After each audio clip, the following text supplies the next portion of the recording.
with the memories of explosions, sinking ships, and violent death.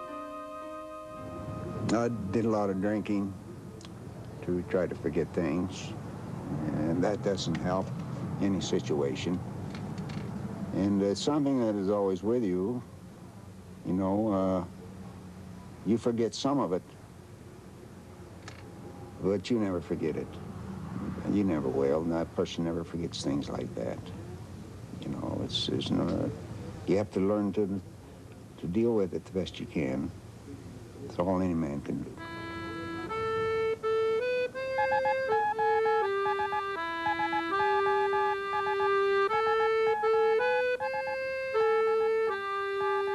It's been almost 50 years ago that my dad was killed in World War II as a merchant seaman.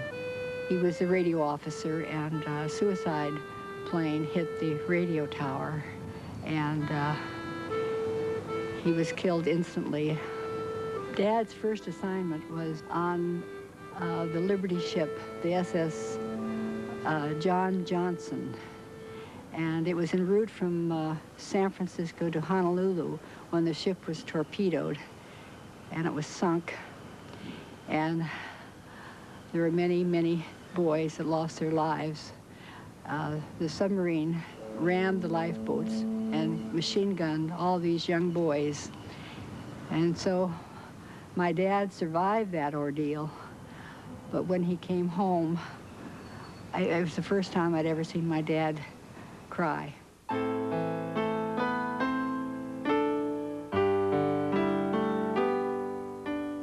I think he had great apprehensive about going back.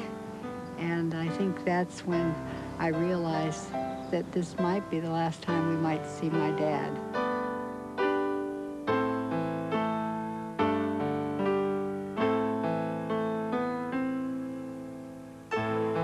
A seaman killed on a ship left his family a $5,000 war insurance policy. Men who were permanently disabled in the war received the same amount. After a short rehabilitation, disabled seamen were on their own, without any further benefits. Merchant seamen received no workman's compensation, no unemployment insurance, and no pension. Reporters rush out to relay the news to an anxious world and touch off celebrations throughout the country. Washington is jubilant. And in Chicago, more than 1 million sing and dance in the streets in the biggest celebration the Windy City has ever seen. Joy is unconfined. There weren't any parades, you know, for the United States Merchant Marine. And when our ships came in, they didn't come in with a formation. You came in with a pilot on board, and you had a payoff, and everybody split up, and that was just your job. When the war was over, it had these big signs, welcome home, you know. Guys kissed the ground, and their sweethearts welcomed them and everything else, which was fun. But we never, it wasn't for us. It was for the servicemen. We were bringing them back. A year before the war ended, President Roosevelt signed the GI Bill of Rights, a gift from a grateful nation which gave educational and financial assistance to returning men and women in the country's armed forces. President Roosevelt reminded America that the Merchant Marine had also risked their lives and should not be forgotten.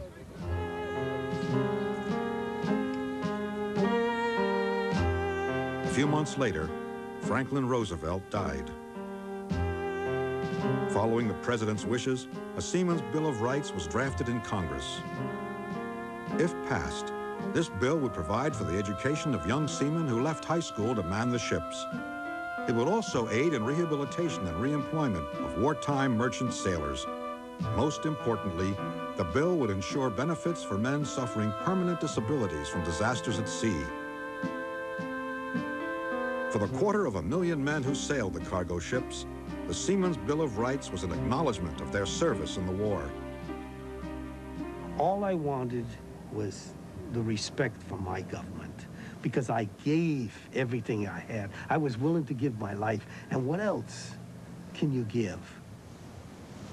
When the Seaman's Bill reached Congressional Committee, it was met by a backlash. The War Department, which had sent the Merchant Marine into every war zone, now spoke out in opposition to the seamen. It reminded the committee that the merchant marine had resisted merger with the military and had earned civilian wages throughout the war. The military certainly resented the merchant seamen and certainly resented the idea that we have any rights at all. They resented the fact that we were able to keep the ships sailing as civilians. And as far as they were concerned, you had your union, you made big money, you're all wealthy now, and you don't need anything. And they really actively lobbied against us in Congress. I believe that there was a lot of antipathy, bad feelings among some of the veterans organizations about the U.S. Merchant Marine. Merchant mariners weren't out there for their paycheck. They were doing their job for their country. In 1947, the Seamen's Bill of Rights was killed in congressional committee.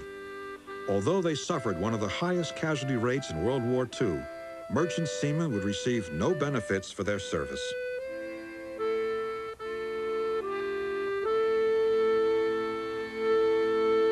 If you go back in 1944, 43, 42, you look at the posters. It says, Uncle Sam needs you. He wants you. Any seaman with 2 or 3 months service, please come. We need you now. Huh? But they didn't need us after the war was over, did they? My 2 younger brothers went into the Navy at the latter end of the war, and neither one of them saw any action. But they came home, and one of them went on to college, and the other one bought him a nice home through the GI Bill, and proceeded with their lives. And, you know, I didn't have any benefits, none at all. I look at the ocean, and I think of all the sailors that are buried there. See, they gave everything, and that's all you have in your life is to give, is your life. And they gave it for the USA. And then to come back and wait 45 years, I can't believe it sometimes. I really can't believe it.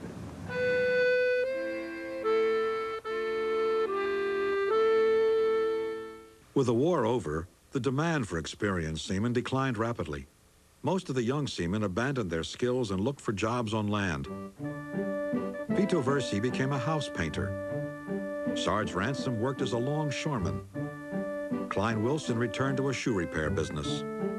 There's something about the waterfront, the smell, the ships.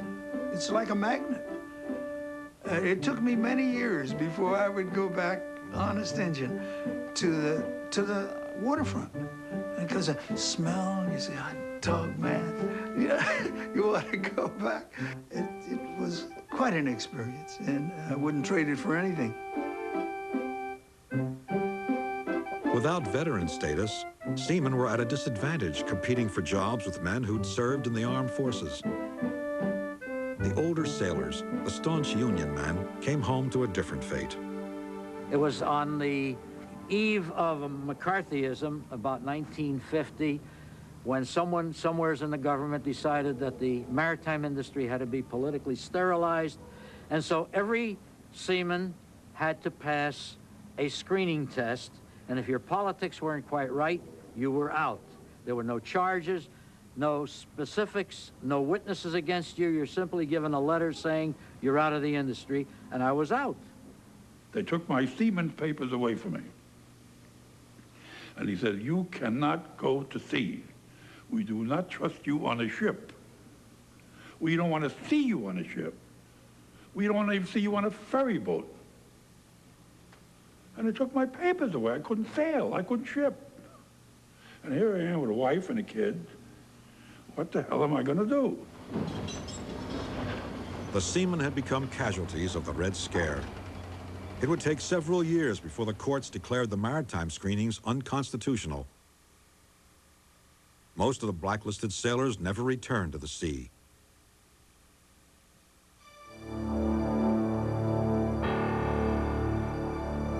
The great majority of seamen were not active Unionists. They were a diverse group of Americans who volunteered to perform one of the war's most dangerous jobs. They manned a fleet of ships that fed Europe and supplied the frontline troops. The young seamen prided themselves in delivering millions of tons of cargo across treacherous waters, knowing that the price of delivery would often be their lives. At war's end, no one spoke up on their behalf. When the seamen returned to their hometowns, many were unprepared for the coldness of their homecoming. I used to go in my room and stay there and listen to the bands playing and everything else, and with a hurt feeling inside. It does hurt. And it'd be very, very difficult for me to explain to you how much it hurts. Well, half the people don't even know what the Merchant Marine are, or if they know of the Merchant Marine as something derogatory, you know? I think it's a shame. I think the men of the Merchant Marine deserved a lot more.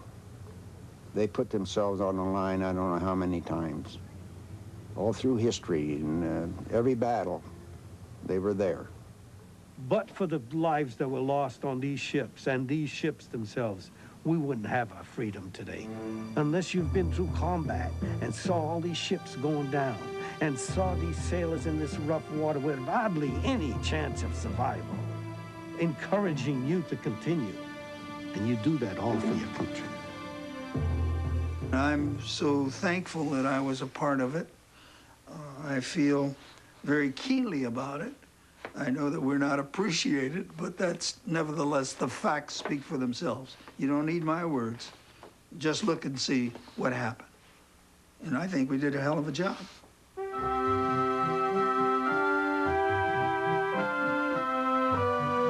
In 1988, so many years after they returned home from war, the Department of Defense ruled the merchant seamen of World War II were entitled to full veteran status with the same benefits as given to those who served in the armed forces.